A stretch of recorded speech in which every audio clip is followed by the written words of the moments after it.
Happy Mahashivaratri, my friends. Today we will be chanting the Amogha Shiva Kavacham from Brahmottara Kanda of Skanda Purana. This stotra was initiated to Bhadrayu by the great Rishabha Yogindra. By the efficacy of this Kavacha, Bhadrayu defeated his enemies and got back his kingdom. Let us chant this Kavacha along with Nyasas and Dhyana. Atha Amogha Shiva Kavacham Viniyogaha Asya Shri Shiva Kavacha Stotra Mantrasya Brahma va Rishabha Yogishvaro va Rishihi Anushtup Chamdaha Shri Sadashiva Rudro Devata Hrim Shaktihi Vam Kilakam Shrim Hrim Klim Bijam Shri Sadashiva Prityarthe Shiva Kavacha Stotra Jape Viniyogaha Atha Rishyadinyasaha Brahma Rishaye Namah Shirasi Anushtup Chamdase Namo Mukhe Shri Sadashiva Rudra Devatayai Namah Hridi Hrim Shaktaye Namaha Padayoho Vam Kilakaya Namaha Nabhau Shrim Hrim Klimiti Bijaya Namaha Guhye Jape Viniyogaya Namaha Sarvange Atha Karanyasaha Om Namo Bhagavate Jvalajvalamaline Om Hrim Ram Sarva Shakti Dhamne Ishanatmane Angushtabhyam Namaha Om Namo Bhagavate Jvalajvalamaline Om Nam Rim Nityatripti Dhamne Tatpurushatmane Tarjanibhyam Namaha Om Namo Bhagavate Jvalajvalamaline Om Mam Room Anadi Shakti Dhamne Aghoratmane Madhyamabhyam Namaha Om Namo Bhagavate Jvalajvalamaline Om Shim Raim Swatantra Shakti Dhamne Vamadevatmane Anamikabhyam Namaha Om Namo Bhagavate Jvalajvalamaline Om Vam Raum Alupta Shakti Dhamne Sadhyojatatmane Kanishtikabhyam Namaha Om Namo Bhagavate Jvalajvalamaline Om Yam Raha Anadi Shakti Dhamne Sarvatmane Karatala Karaprishtabhyam Namaha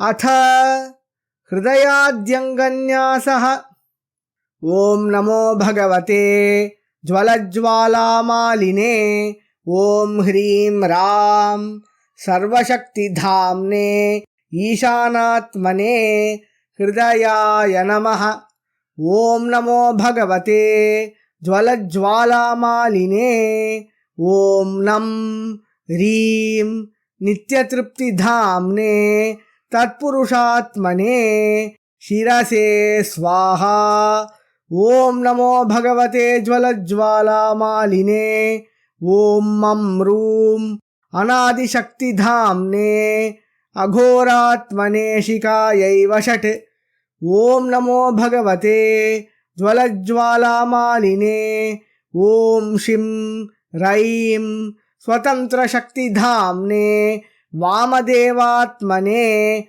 Kavachayahum Om Namo Bhagavate Jvalajvalamaline Om Vam Raum Alupta Shakti Dhamne Sadhyojatatmane नेत्रत्रयाय वौषट्। ओम नमो भगवते ज्वलज्वालामालिने। ओम यं रः अनादिशक्तिधाम्ने सर्वात्मने अस्त्राय फट्। अथ ध्यानम्।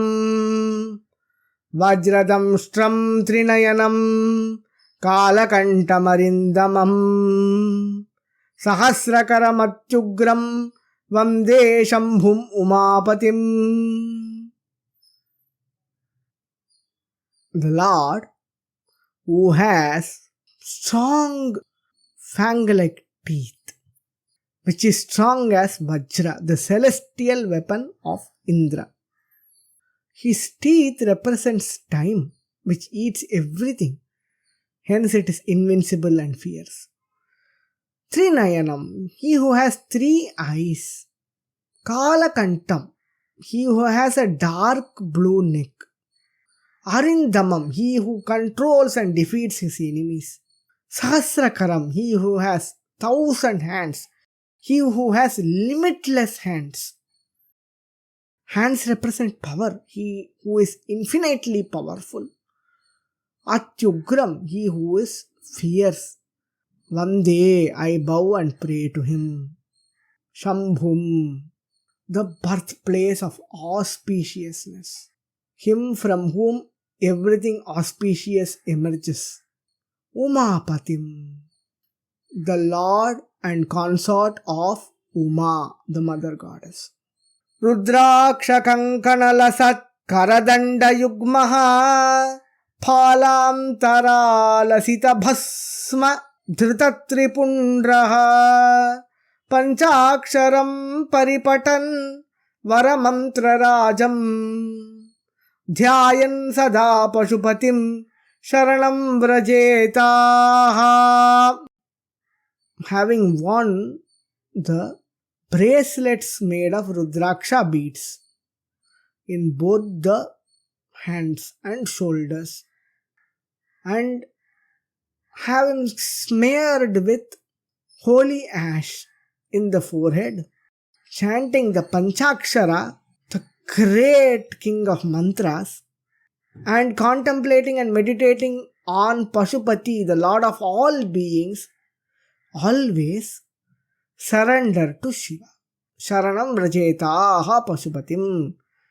Everyone surrender to, completely seek refuge in Lord Shiva, the Lord of all beings. Now we will be seeing the Nyasas used in Dakshinatya Sampradaya. In the Dakshinatya Sampradaya, South Indian recitation, the Viniyoga is Asya Shri Shiva Kavacha Stotra Mahamantrasya Rishabhayogishwara Rishihi Anushtup Chandaha Shri Samba Sadashivo Devata Om Bijam Namah Shaktihi Shivayeti Kilakam Shri Samba Sadashiva Prityarthe Jape Viniyogaha Rishabhayogishwara Rishaye Namah Shirasi अनुष्टुप छंदसे नमो मुखे श्री सांब सदाशिव देवताये नमो हृदि ओम बीजाय नमो गुह्ये नमः शक्तये नमः पादयोः शिवाय कीलकाय नमः नाभौ श्री सांब सदाशिव प्रीत्यर्थे जपे विनियोगाय नमः सर्वांगे। अथ करन्यासः। ओम सदाशिवाय अंगुष्ठाभ्याम नमः। नम गंगाधराय तर्जनीभ्याम नमः।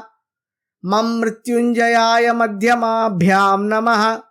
शिंशूलपाणये अनामिकाभ्याम नमः। वाम पिनाकपाणये कनिष्ठिकाभ्याम नमः। यम उमापतये करतलकरपृष्ठाभ्याम नमः। ओम सदाशिवाय हृदयाय नमः। नम गंगाधराय शिरसे स्वाहा। मम मृत्युंजयाय शिखायै वषट्। शिंशूलपाणये कवचाय हुं। वाम पिनाकपाणये नेत्रत्रयाय वौषट्। यम उमापतये अस्त्राय फट्। iti Karanganyasa. There is no difference noted in the Dhyana shloka. After Dhyana, the Pancha Puja is performed. 5 different kinds of offerings are made to the Devata worshipped by the Stotra. Lam Prithivyaatmane Gandham Samarpayami. Ham Akashatmane Pushpani Samarpayami. Yam Vaivvatmane Dhupam Agrapayami. Ram Vanyatmane Deepam Darshayami. Vam Amritatmane Amritam Nivedayami. Sam Sarvatmane Sarvopacharan Samarpayami. This is the Pancha Puja.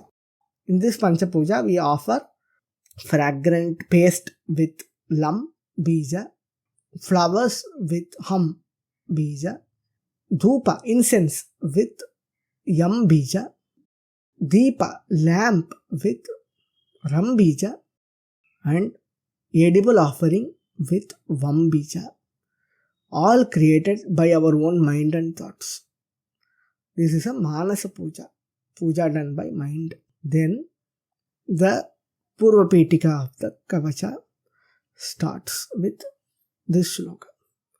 Atah param sarva purana guhyam nishesha papaugaharam pavitram jayapradam sarva vipat pramochanam vakshyami shaivam kavacham hitayate.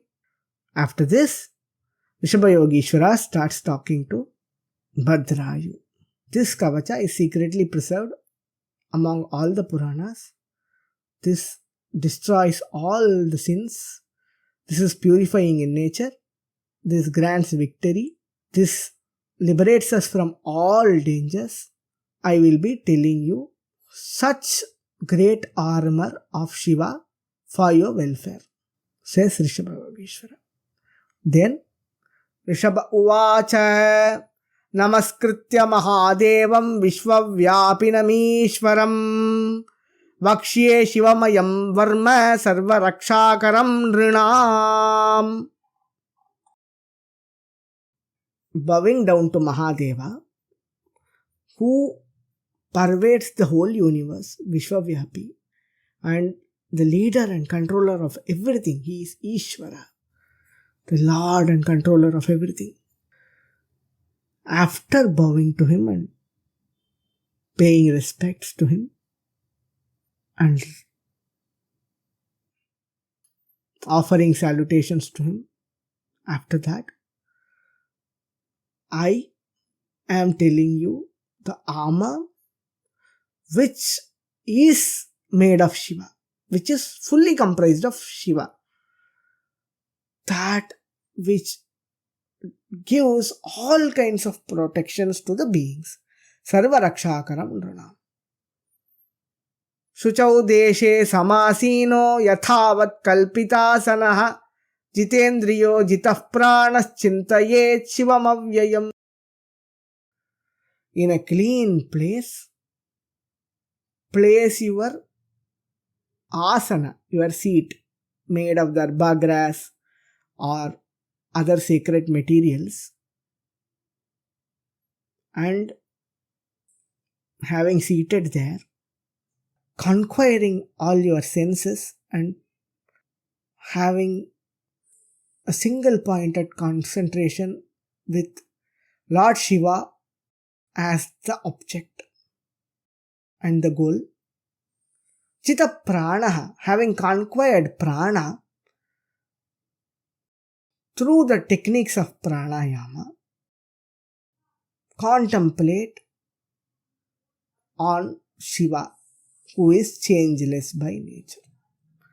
With constant and changeless concentration, meditate upon Shiva, who is constant and changeless. This is the instruction Rishabha Yogeshwara gives. So, having seated in a clean place, conquer your senses, meaning don't let your senses waver, and regulate your breath, and then start meditating on Shiva. How should we meditate?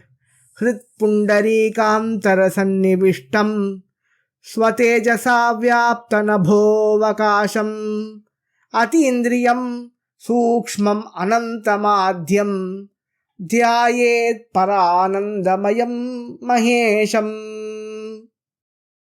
He who is residing in our heart center, which is like a lotus, and with his radiance he has spread over the ether, the space of the heart, Chidakasha, and also the Akasha. That means from our heart his glory, his radiance, his hue is emanating, and it has spread everywhere. Now everything is pervaded by Shiva, and we are visualizing that. Atindriyam, Shiva is beyond the senses. He cannot be completely perceived with the limitations of the senses. So he is beyond what our senses can perceive. Sense organs like eyes, nose and ears can perceive. He is the most subtle, Sukshmam, yet he is infinite. He is subtle because he cannot be perceived by the senses, but yet he is infinite. Subtle doesn't mean he is small, he is infinite. And he is Adya. He is the first and foremost. He is of utmost importance to us. Dhyayet, meditate upon such Shiva, Maheshwara, who is Paranandamayam, who is the embodiment of the supreme infinite bliss. Thus we contemplate on Shiva.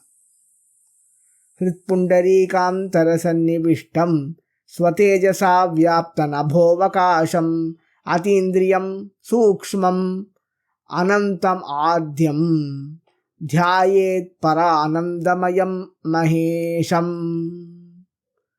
After meditating upon Shiva like this, what happens to us? ध्यानावधूता किल कर्मबन्धः चिरं चिदानन्दनिमग्नचेताः षडक्षरन्याससमाहितात्मा शैवेन कुर्यात् कवचेन रक्षा. After meditating long enough, and by the efficacy of this dhyana, the meditator is liberated from all kinds of bondages of karma, and he is completely immersed in the bliss of consciousness. His mind has completely submerged in the bliss of Shiva, which is the bliss of the true self, the Chidananda. And he has become concentrated, and he has become Shivamaya through the Nyasa procedure. The Nyasa which we followed, the Kara, Anga, Nyasa, etc., placing different bijas of the Panchakshari mantra along with certain names and certain mantras in different important limbs of the body. Having done this, one must do the protective chant of Shiva Kavacha. The Kavacha starts. Mam patu devo khila devatatma samsara kupe patitam gabhire tannama divyam varamantra moolam dhunotu me sarvamagham hridistam sarvatra mam rakshatu vishvamurtihi ज्योतिर्मयानन्दघनश्चिदात्मा अनोरणीयानुरुशक्तिरेकः स ईश्वरः पातु भयादशेषात्। यो भूस्वरूपेण बिभर्ति विश्वम् पायात् स भूमेर्गिरिशोष्ठमूर्तिः। योपां स्वरूपेण नृणां करोति सञ्जीवनं सोऽवतु मां जलेभ्यः। कल्पावसाने भुवनानि दग्ध्वा सर्वाणि यो नृत्यति भूरिलीलः। सकालरुद्रोऽवतु मां दवाग्नेः वात्यादिभीतेरखिलाच्चतापात्। प्रदीप्तविद्युत्कनकावभासो विद्यावराभीतिकुटारपाणिः। चतुर्मुखस्तत्पुरुषस्त्रिनेत्रः प्राच्यां स्थितं रक्षतु मामजस्रम्। कुटारवेदाङ्कुशपाशशूलकपालढक्काक्षगुणान्दधानः।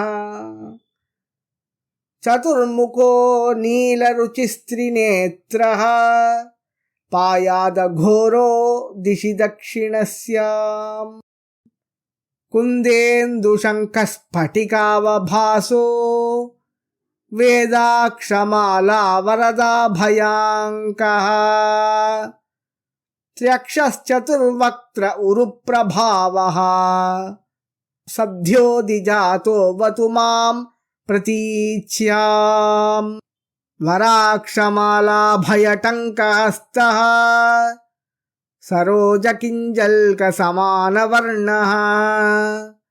त्रिलोचनश्चारुचतुर्मुखो मां पायादुदीच्यां दिशि वामदेवः। वेदाभयेष्टाङ्कुशटङ्कपाशकपालडक्काक्षकशूलपाणिः। सितद्युतिः पञ्चमुखोऽवतान्मामीशान ऊर्ध्वं परमप्रकाशः। मूर्धानमव्यान्मम चन्द्रमौलिः फालं ममाव्यादतभालनेत्रः। नेत्रे ममाव्याद्भगनेत्रहारी नासां सदा रक्षतु विश्वनाथः। पायाच्छ्रुति मे श्रुतिगीतकीर्तिः कपोलमव्यात् सततं कपाली। वक्त्रं सदा रक्षतु पञ्चवक्त्रो जिह्वां सदा रक्षतु वेदजिह्वः। कण्ठं गिरीशोऽवतु नीलकण्ठः पाणिद्वयं पातु पिनाकपाणिः। दोर्मूलमव्यान्मम धर्मबाहुः वक्षस्थलं दक्षमकान्तकोऽव्यात्। ममोदरं पातु गिरीन्द्रधन्वा मध्यं ममाव्यान्मदनान्तकारी। हेरम्बतातो मम पातु नाभिं पायात्कटीधूर्जटिरीश्वरो मे। ऊरुद्वयं पातु कुबेरमित्रो जानुद्वयं मे जगदीश्वरोऽव्यात्। जङ्घायुगं पुङ्गवकेतुरव्यात् पादौ ममाव्यात् सुरवन्द्यपादः। महेश्वरः पातु दिनादियामे मां मध्ययामेवतु वामदेवः। त्र्यम्बकः पातु तृतीययामे वृषध्वजः पातु दिनान्त्ययामे। पायान्निषादौ शशिशेखरो मां गङ्गाधरो रक्षतु मां निशीथे। गौरीपतिः पातु निशावसाने मृत्युञ्जयो रक्षतु सर्वकालम्। अन्तःस्थितं रक्षतु शङ्करो मां स्थाणुः सदा पातु बहिस्थितं माम् तदन्तरे पातु पतिः पशूनां सदाशिवो रक्षतु मां समन्तात्।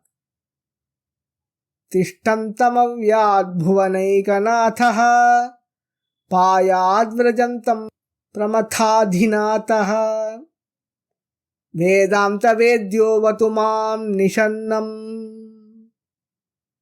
मामव्ययः पातु शिवः शयानम् मार्गेषु मां रक्षतु नीलकण्ठः शैलादिदुर्गेषु पुरत्रयारिः अरण्यवासादिमहाप्रवासे पायान्मृगव्याध उदारशक्तिः कल्पान्तकाटोपपटुप्रकोपः स्फुटाट्टहासोच्चलिताण्डकोशः घोरारिसेनार्णवदुर्निवार महाभयाद्रक्षतु वीरभद्रः पत्यश्वमातङ्गरथावरूथ सहस्रलक्षायुतकोटिभीषणम् अक्षौहिणीनां शतमाततायिनां चिन्ध्यान्मृडो घोरकुठारधारया निहन्तु दस्यून् प्रलयानलार्चिः ज्वलत्त्रिशूलं त्रिपुरान्तकस्य शार्दूलसिंहर्क्षवृकादिहिंस्रान् सन्त्रासयत्वीषधनुः पिनाकः दुःस्वप्नदुःशकुनदुर्गतिदौर्मनस्य दुर्भिक्षदुर्व्यसनदुस्सह दुर्यशांसि उत्पाततापविषभीतिमसद्ग्रहार्तिं व्याधींश्च नाशयतु मे जगतामधीशः।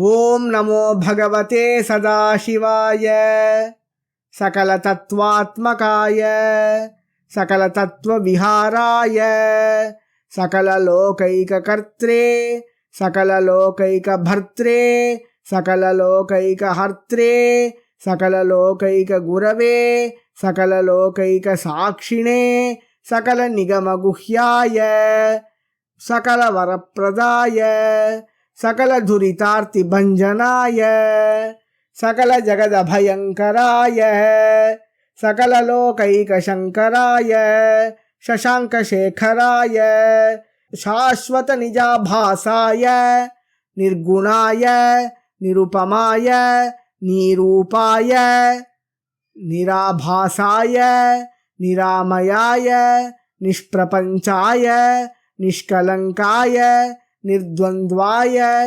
निस्सङ्गाय निर्मलाय निर्गमाय नित्यरूपविभवाय निरुपमविभवाय निराधाराय नित्यशुद्धबुद्धपरिपूर्णसच्चिदानन्दाद्वयाय परमशान्तप्रकाशतेजोरूपाय जय जय।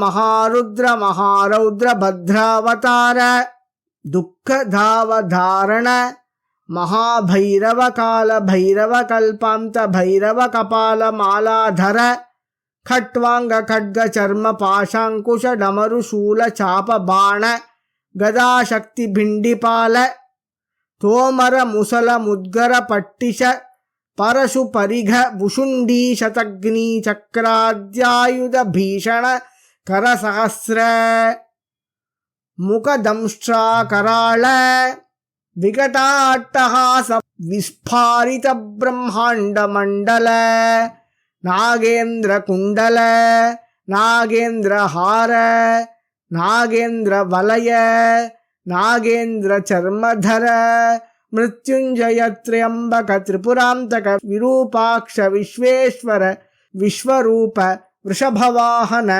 विषविभूषण विश्वतोमुख सर्वतो रक्ष रक्ष मां ज्वल ज्वल महामृत्युभयम् अपमृत्युभयम् नाशय नाशय रोगभयमुत्सादयोत्सादय विषसर्पभयम् शमय शमय चोरभयम् मारय मारय मम शत्रून् उच्चाटयोच्चाटय शूलेन विदारय विदारय कुठारेण भिन्धि भिन्धि खड्गेन छिन्धि छिन्धि खट्वाङ्गेन विफोतय विफोतय मुसलेन निष्पेषय निष्पेषय बाणैः संताडय संताडय रक्षांसि भीषय भीषय भूतानि विद्रावय विद्रावय कूष्माण्ड वेताल मारी गण ब्रह्म राक्षसान् संत्रासय संत्रासय ममाभयं कुरु कुरु वित्रस्तं मामाश्वासय आश्वासय नरक भयान् मामुद्धारयोद्धारय संजीवय संजीवय क्षुत्रिभ्यां माम् आप्यायय आप्यायय दुःखातुरं माम् आनन्दय आनन्दय शिवकवचेन माम् आच्छादय आच्छादय त्र्यंबक सदाशिव नमस्ते नमस्ते नमस्ते। पूर्ववत् न्यासादीन् कर्तव्यः।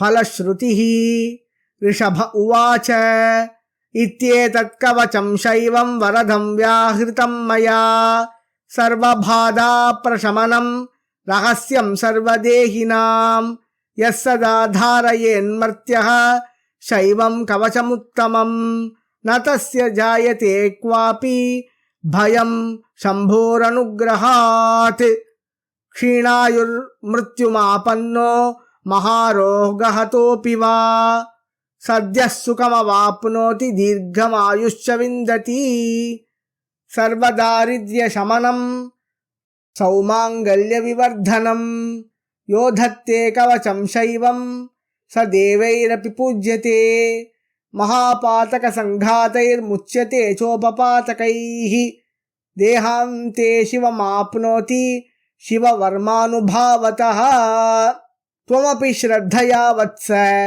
शैवं कवचमुत्तमं धारयस्व मया दत्तं सद्यः श्रेयो ह्यवाप्स्यसि। सूत उवाच इत्युक्त्वा ऋषभो योगी तस्मै पार्थिवसूनवे ददौ शङ्खं महारावं खड्गं च अरिनिषूदनं पुनश्च भस्म सम्मन्त्र्य तदङ्गं सर्वतो स्पृशत् गजानां षट्सहस्रस्य द्विगुणं च बलं ददौ भस्मप्रभावात् सम्प्राप्य बलैश्वर्य धृतिस्मृतिः स राजपुत्रः शुशुभे शरदर्कैव श्रिया तमाह प्राञ्जलिं भूयः स योगी राजनन्दनम् एष खड्गो मया दत्तः तपो मन्त्रानुभावतः शितधारमिमं खड्गं यस्मै दर्शयसि स्फुटं स सद्यो म्रियते शत्रुः साक्षान्मृत्युरपि स्वयम् अस्य शङ्खस्य निर्ह्रादं ये शृण्वन्ति तवाहिताः ते मूर्छिताः पतिष्यन्ति न्यस्तशस्त्रा विचेतनाः